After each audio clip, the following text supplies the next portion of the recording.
Now we're going to take our parametric equation idea to a couple very interesting places, namely circles and ellipses.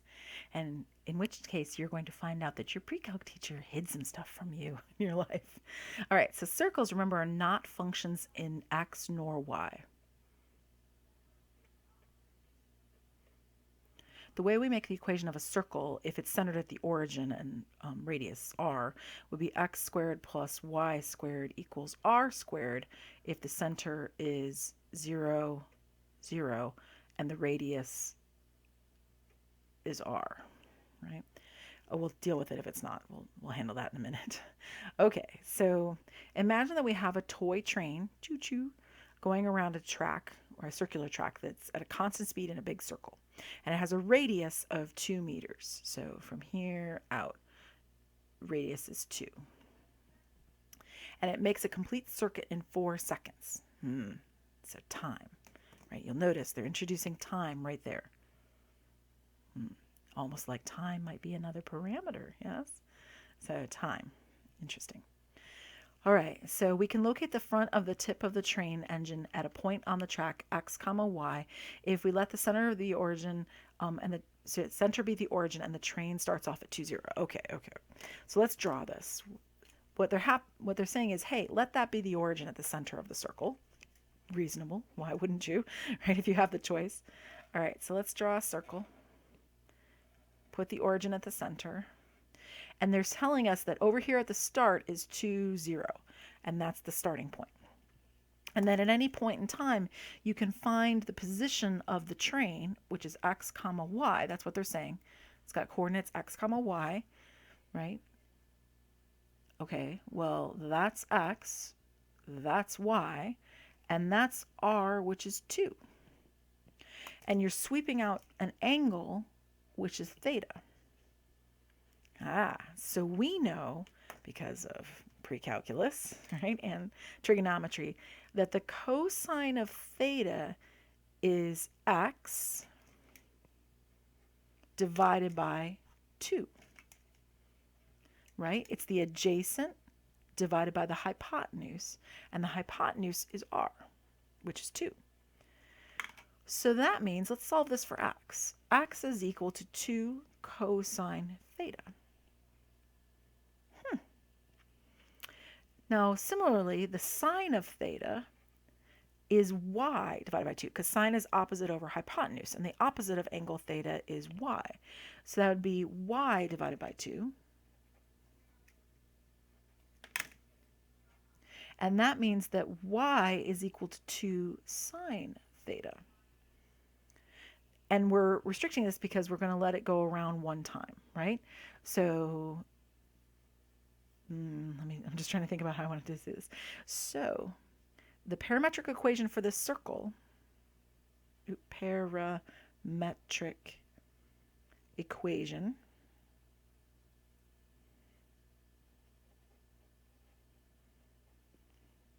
for this circle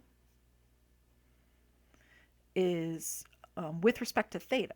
So we've actually just parameterized. Did you see it? Your teachers never told you, right? So when you did a unit circle, you were actually dealing with a parametric equation where everything was dealing with the angle theta, right? And then we're allowing one sweep around this thing. So we're going around this track one time, sweep out on the track. So we're going to actually let 0 be less than or equal to theta, which is less than or equal to 2 pi. This is the parametric equation for a circle with respect to the angle. Now, just a little note for your own self, right? Remember that we learned the rectangular equation,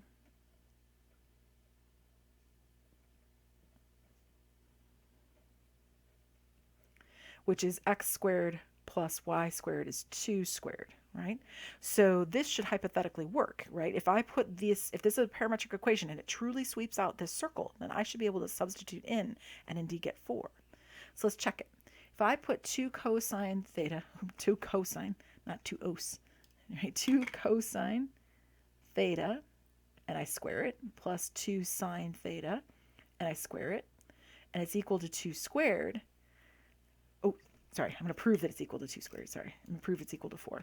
This is 4 cosine squared theta plus 4 sine squared theta, which is 4 times cosine squared theta plus sine squared theta, which of course is 4 times 1, which is 4. Woot. It works, right? I don't think you realize what you've just learned. You've just learned that the unit circle, and any circle in fact, can be written in a parametric form based on the angle. Amazing, isn't it? Right? But we don't want the angle. We want it with respect to time, t. So we need to have that relationship. So what's the relationship between the angle that's swept out, which is theta, and the time that it takes for the train to go? So let's think about it. One rotation, one move around this circle, which is why I said I was going to be restricted to between 0 and 2 pi. That time rotation that I said would go from 0 to 4 seconds. Right? All right, so we can use this to build a relationship. We can say, look, theta is to 2 pi, right? The angle will be 2 pi when the time, t, is 4 seconds. So that means that 2 pi t, if I solve this, right, 2 pi t is equal to theta divided by 4. Hold on, or theta times 4, excuse me. I'm just debating here. I think I'm going to run into issues with color. So I think I'm going to have to do this. 4 theta equals 2 pi t. So theta is 2 pi t divided by 4, which would be pi t divided by 2. So I want to have the x and y coordinates of the train in terms of time. So I don't want it in terms of theta. I don't want the angle. I want it to parameterize, in other words, in terms of time. That's what they're asking us to do here, right? Parameterize with respect to time, t. So to do that, I just said, well, hey, it'll be theta equals pi over 2t, and now I can plug that into the parameterization that I already know is true for a circle. So the parametric equation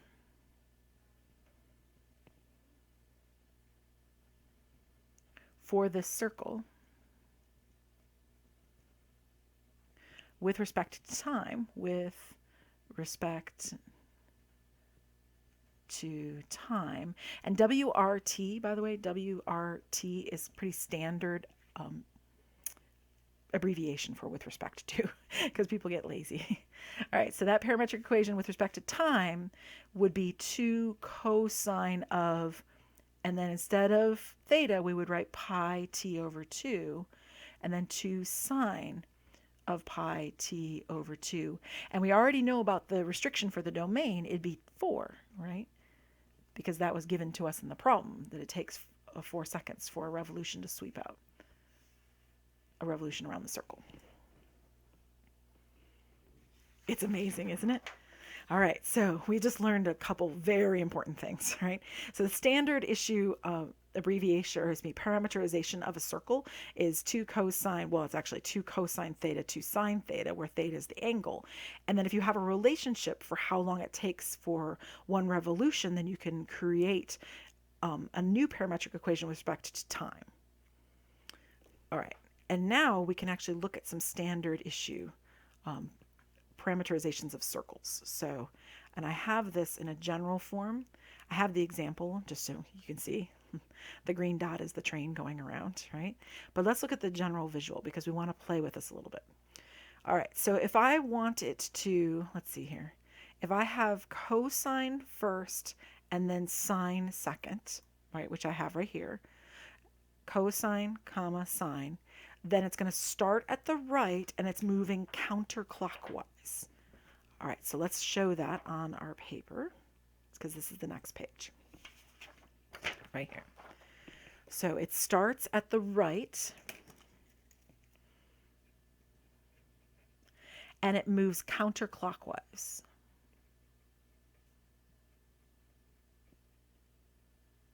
So it starts right here and then it moves this way. The standard issue way that the unit circle works, right? All right, so this is the graph for A. So if I say this is graph A, there we have it.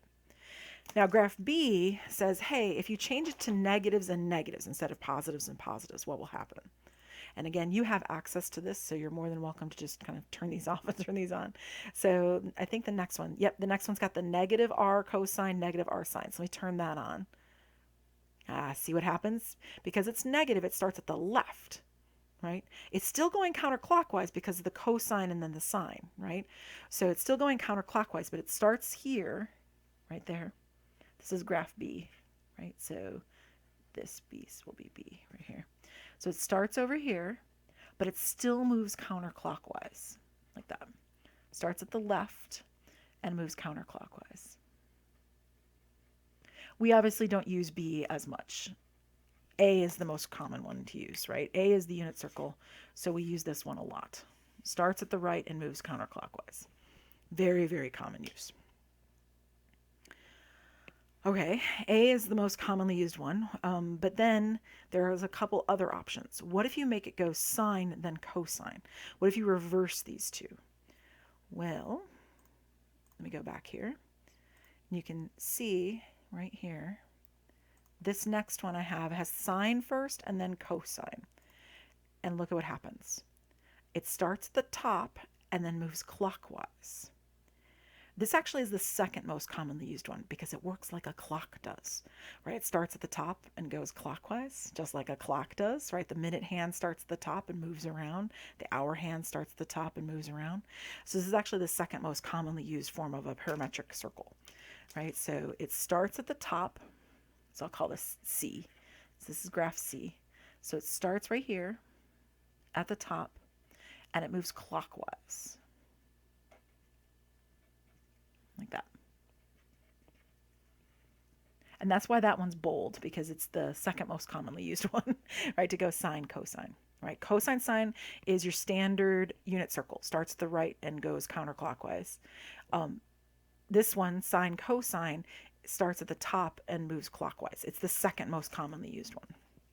And then you can imagine, hypothetically speaking, what's going to happen if you make them both negative. It's going to start at the bottom and still move clockwise. Let me prove it to you. Right. The negatives just make it start down below. So let me turn this one off. Let me grab the next one. You can see it's got negative and negative in there. So when I turn it on, you can see, yep, it starts at the bottom and then it moves clockwise. Okay.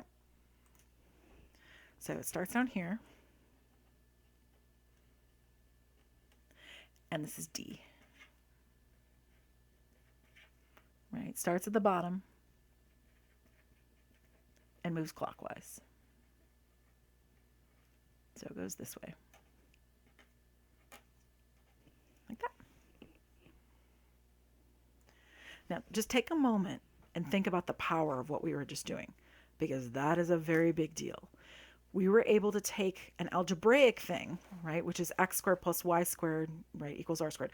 And for the record, the algebraic equation for something like this would be x minus h squared plus y minus k squared. So if I turn all this parameterization stuff off, which gets the motion disappearing, and I just put that in, right, that is the standard equation. So it's x minus h, y minus k. That allows the center to be anywhere. It doesn't have to just be at the origin. So I could swing it around and do whatever I want with it, right?